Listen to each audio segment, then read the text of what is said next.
Hi guys! Kain tayo ng Singapore Mihon Ayam. Singapore Chicken. Mihon yan. Manok na ito. Kain tayo. Bago magtrabaho. Kasi marami na din trabaho namin mamaya. So kain tayo guys. At saka yung limon panas. Ya, masuk. Empat kosong dua. Kenapa? Yeah. Pejam coba kau bawa di musik. Kain pala tayo guys. Nakalimutan ko dahil sa tension ng tao na nagsalita sa akin kung wala daw ako panutok ng kapala ay yung ulo pala yun. Uy, nako, mas lalo akong tumatanda pag ganito. Kain tayo. Nakalimutan ko nang mag-vlog. Kunti na lang yung natira bago ko naisip yan. Ay, magbibideo pala ako, sabi ko. Yan, wala na. Yun, naubos na. Singapore Bihon Chicken. Yun pala. Kaso kunti na lang kasi nauubos ka. Pag tension talaga, pag stress talaga ako, kain na. Tapos pumapasok yan sa isip ko yung salita ng ng ibang tao. Ayan.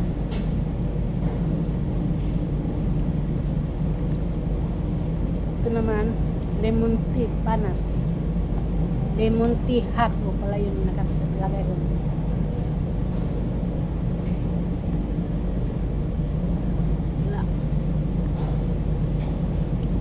Pag stress, akala ko pera lang ang maka-stress, pati yung salita ng tao makapatay ng puso at isipan.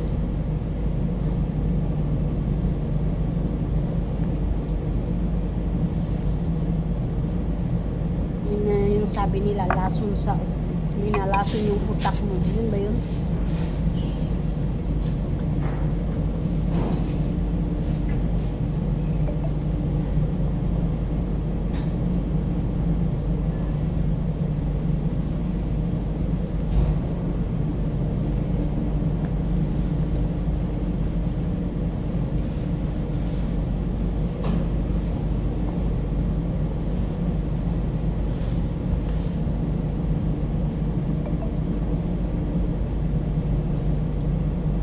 Mera kasi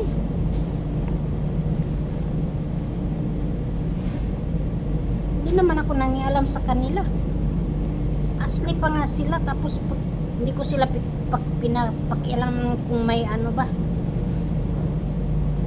kung may takip ba yung ulo niya o hindi. Hindi ko siya ito bawat kita namin, uy, bakit walang takip yung ulo mo, bakit ganito, huwag kang maglaro Alam ba niya yung puso ko na pinaglaruan ko? Gaga yung babae na yun, nakakainis.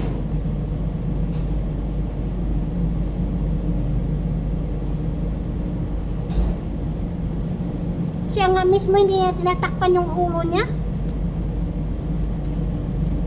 Binabantayan pa niya ako. Daig pa ako sa artista. Binabantayan niya.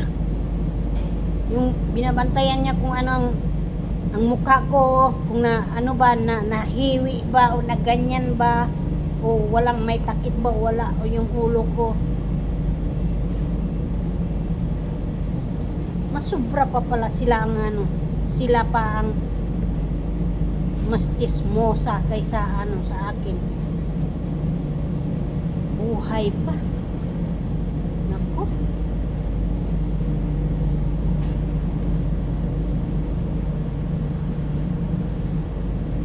Makita niya yung post ko sa Facebook na bahala siya. Alam kong lagi yun sila tumitingin sa kung anong update ko sa Facebook, kung anong update ko sa sa TikTok. Kaya nga hindi na ako nagti-TikTok. Dahil dito sa trabaho namin, pag nasa trabaho na kami, hindi kami pwedeng magtakip ng ulo. Yung boss namin magagalit. Hindi yan pwede sa amin. Kasi hindi daw kami makarinig pag tinatakpan yung ulo namin, pag tinatakpan yung lahat yung ano namin. Kaya ayaw nila yan. Wala kami magawa kasi nagtatrabaho kami, naghanap ng pera. Eh, susunod tayo na hindi magtakip. O saan ka kukuha? Saan ka magtrabaho? Yan ang problema. Naghanap tayo ng pera. Walang pera, hulog ng langit yung sinasabi nila. Ano na, pera hulog ng langit, isa magic, ano ba yan? Ano? Nakakainis. Magtaray na ako dito sa ano yan, sa vlogger. Bahala sila. Pati yung pagkain ko na yun, nakalimutan ko ng iba vlog dahil sa tension ko, sa stress ko yan sa ano. Kahapon ba yan sinasabi sa akin? At saka hindi lang kahapon. Bawat ano namin, yung matapon ako ng basura, ganyan yung sinasabi niya sa akin. Nasaan yung takip ng ulo mo? Ay, binabantayan niya akong buhay ko. Sarili niya, hindi niya binabantayan kung ano na. Nasinso na ba siya o hindi? Oo nga, mas asinso nga siya. May sasakyan na, may trabaho na regular, pero sana naman. Please, wag mong bantayan yung buhay ko kasi hindi ako naghihingi ng pera sa'yo. Babae. Babae ka. Babae, chismosa, pakialamera sa buhay.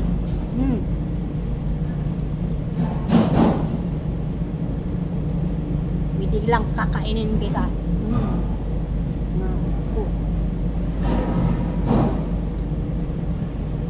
Hirap talaga sa buhay.